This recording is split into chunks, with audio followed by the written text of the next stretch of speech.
Hello everybody, I've come down to South Malling today to tell you about the story of Thomas Beckett and Henry II and Thomas Beckett's murder. So I just thought I'd come down here because this place also has a link. So the story of Thomas Beckett and Henry II is a very complicated one, but I will try and get through it fairly briefly for you. And it ended in Thomas Beckett's brutal murder in Canterbury Cathedral.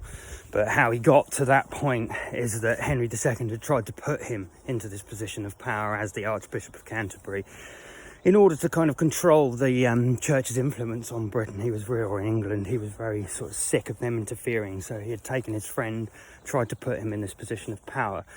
Unfortunately, the moment he did that, Thomas Becket changed into this very pious man. All of his fine clothes disappeared. He started wearing sackcloths and became this thorn in his side. They completely went against what he had been trying to put him in the position for, and this bitter feud ensued. But eventually Henry II it's been changed what he said over the years, but the sort of one that everyone knows is, "Will no one rid me of this confounded priest?" It's something along those lines. That isn't exactly what he said. What he did say was a little bit more dubious, and you got to give him the benefit of the doubt when you listen to what he actually said. So that's important. But these 4 knights that were in his presence in Normandy at this time overheard him and decided to go and do something about it. So on hearing their king make this statement, 4 knights who were in his presence in Normandy at this time decide to leave and to try and come and arrest Thomas Becket.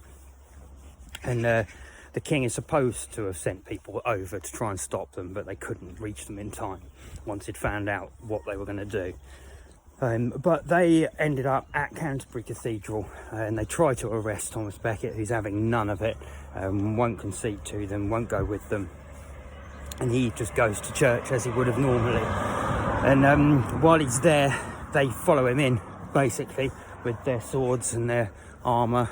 And the first knight takes the top of Thomas Becket's head off, showing his brain to the entire congregation that's there, and they can't believe it. And then after that, he collapses to the floor, and they just butcher him, stab him. It's awful, right in front of everybody. And from there, they then make sure he's dead. They know he's gone, and then they run off into the night. So, having killed Thomas Becket in Canterbury Cathedral, leaving him butchered, and they knew he was dead, they ran off into the night, these 4 knights. And the story is that they fled to Scotland, but in order to get there, they would have had to have either got a boat. Really, it would have been a boat, because you wouldn't have thought they would have rowed or walked all that way. It's an incredibly long way by horseback. And so they would have had to have come somewhere. And how it links into South Malling is that the story is that they came here and threw down their swords on a table in this church. And the church, this table, was so offended that it threw the swords off of the table twice, I think. And that table is now in Anne of Cleves Museum on South Oper High Street. Obviously, that's a bit of a fabricated story, obviously. But they may well have come here.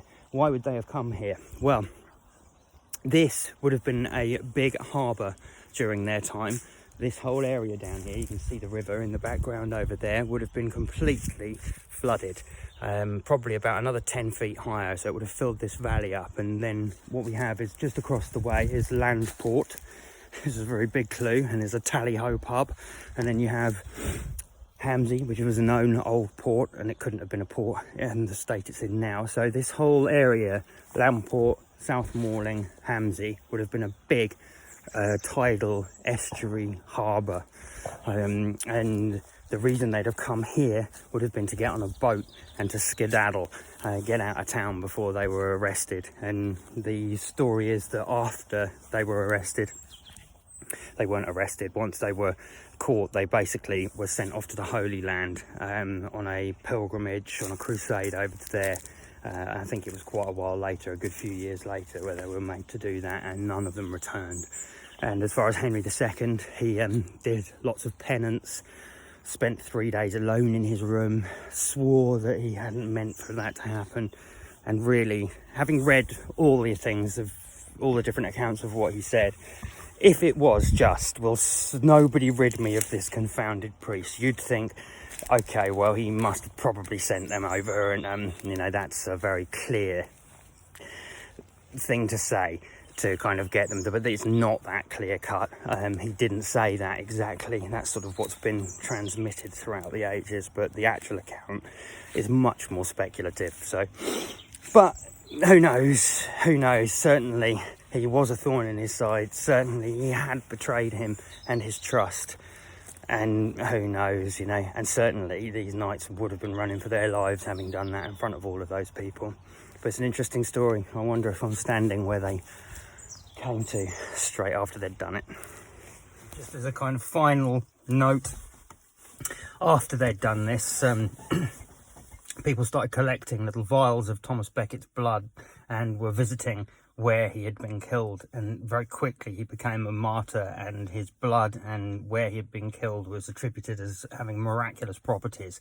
People were storing little vials of his blood and carrying them around with him, and yeah, there's all these different miracles attributed to Thomas Becket's blood and to this shrine. And unfortunately, at some point, that shrine in the cathedral was damaged or desecrated, but the spot's still there, so you can still go and visit that. But I just thought I'd add that in, that he became a martyr in the end, and he's very well remembered now. And even at the bottom of Lewes High Street, there's a Thomas Beckett church. He's known to have visited Lewes as well, as probably would have Henry II. We know Henry III was here.